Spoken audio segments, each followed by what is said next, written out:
Hello, I'm Dr. Andrea Hassan, and I am making this short video because I'm getting a lot of wonderful questions from people who want to apply to UNC's clinical doctoral training program for next year and are interested in learning a little bit more about my lab.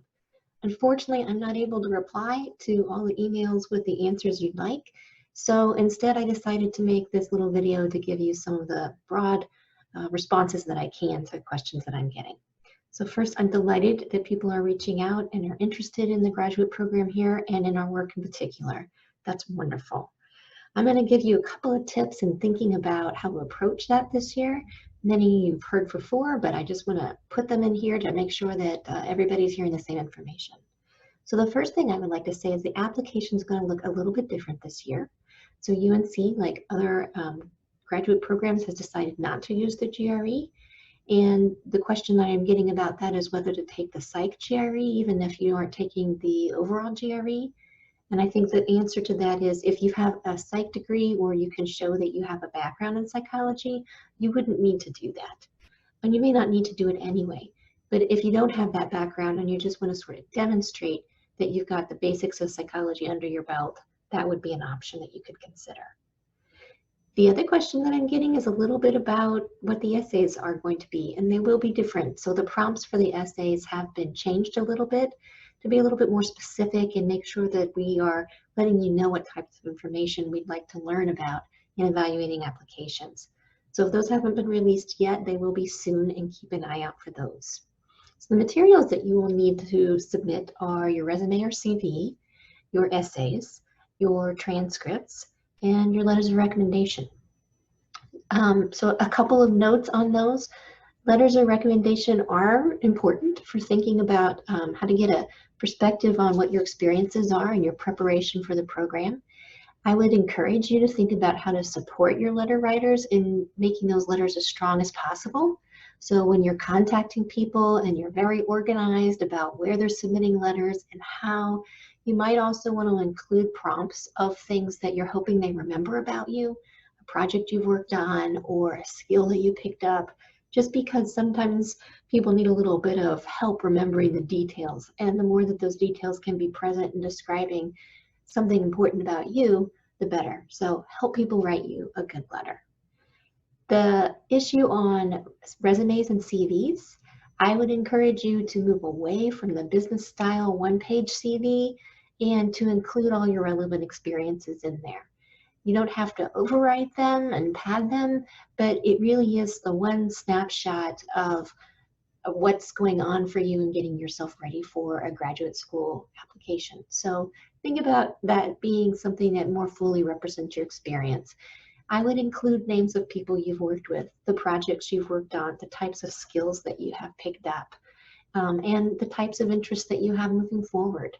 So think about it a little bit less like a business resume where it's one page and tight, and a little bit more about the bullet point outline of your story for how you get ready to apply.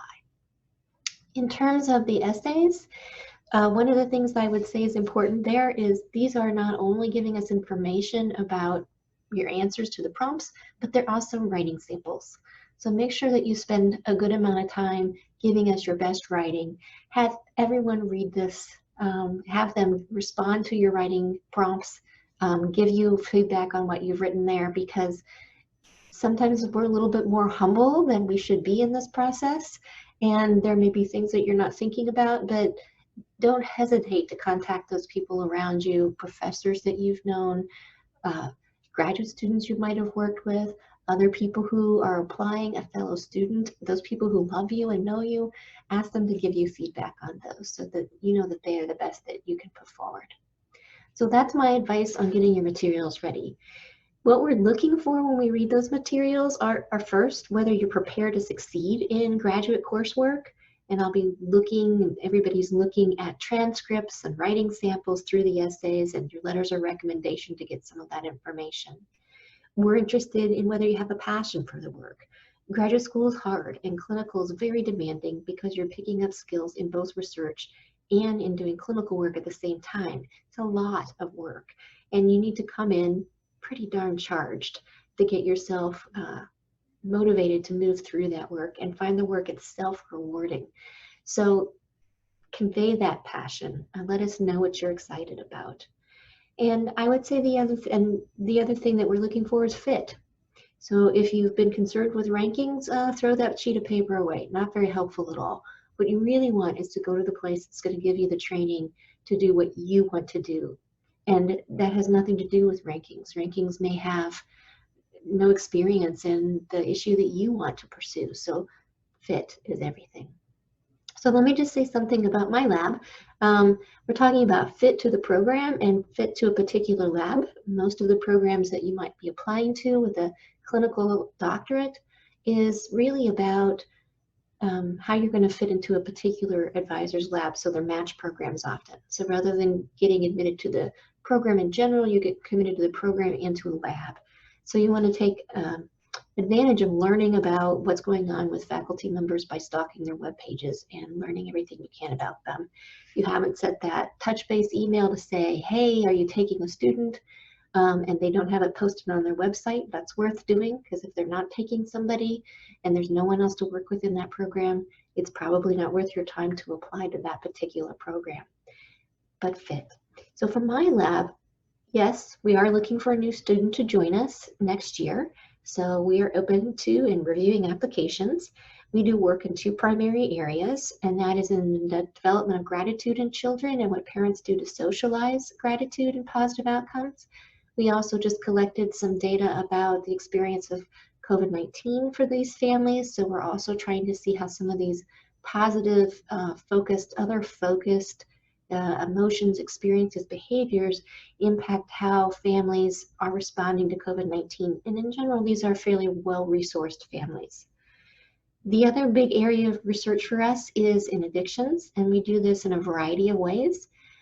We have some work that is looking at young adults, college students, and trying to understand comorbidities, how we measure addictions, how we think about it with respect to social media and texting.